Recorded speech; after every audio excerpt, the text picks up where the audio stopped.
यदि आप सिंपल सा 10,000 रुपीज डालो म्यूचुअल फंड में और इस पैसे को लगातार 30 साल तक डालते रहो, आपका 30 साल से जॉब लगा हुआ है या मान लो 25 से 30 साल की एज में, और आपने पैसा डाला यहाँ से, और आप ज़्यादा नहीं, अपना 55 या 60 ईयर्स तक डालोगे, उसके बाद आप रिटायरमेंट लोगे, तो कितना पैसा इकट्ठा हो जाएगा।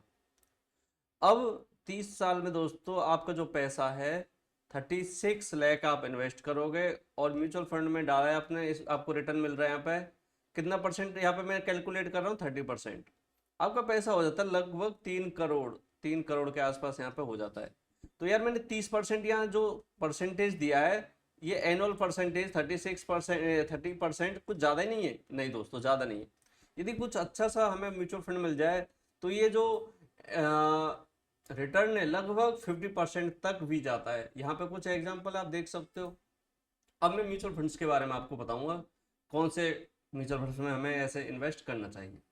तो टॉप परफॉर्मिंग म्यूचुअल फंड्स हैं यहाँ पे आप देख सकते हो जिन्होंने 50% दिया है।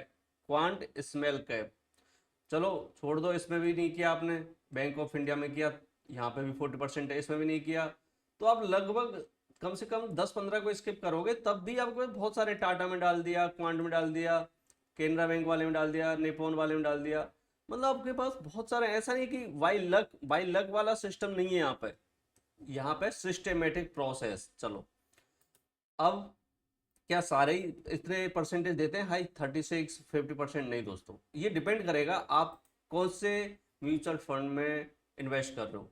क्योंकि मैं एक एग्जांपल बता देता हूँ आपको दोस्तों, आप कुछ पैसा मान के चलो 1 लाख रुपीज कुछ साल पहले गोल्ड में डालते, और 1 लाख रुपीज आप कुछ किस में डाल देते, सिल्वर में।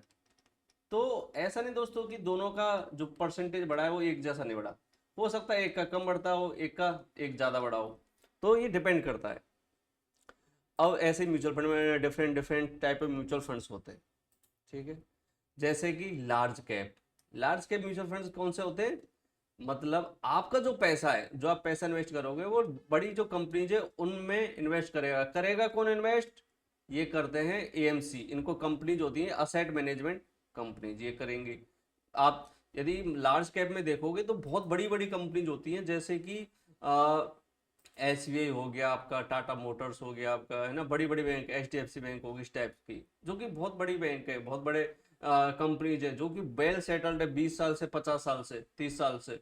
तो अब वो ऑलरेडी सेटल, तो उनमें आप जो परसेंटेज लेके चलो तो वो आपका 12 से लेके 20% तक आपको रिटर्न देती है। वही मिड कैप है वो आपको 12% से लेकर आपका ऊपर की तरफ जाओगे 30 से 40 तक भी दे देते हैं। लेकिन जो स्मॉल कैप कंपनीज है उनमें एकदम से बूम आता है, मतलब कोई कंपनी है जो छोटी कंपनी थी लेकिन अब वो सेटल हो गए, बहुत बड़ा रिटर्न देने लग जाती है, जैसे 100 करोड़ पे आ गए वो, फिर 1000 करोड़ पे आ गए, इस टाइप से। तो जो छोटी कंपनी जो उनमें ऊपर जाने का बहुत सारे स्कोप रहता है, तो इस टाइप की कंपनी में डालोगे तो यहाँ पे आपको जो रिटर्न 50% तक भी मिल जाता है, जो इसमें ये जो है 50% दे चुकी है क्वांट स्मॉल कैप। वहीं पे आप दूसरी कंपनी बोलते हैं आप चाहो तो इनमें मिक्स करके पैसा डाल दो, तो ऐसे जो म्यूचुअल फंड्स हैं उनको बोलते हैं मल्टी कैप, जिनमें कुछ पैसा आपका लार्ज कैप में जाएगा, कुछ पैसा मिड कैप में, कुछ स्मॉल कैप।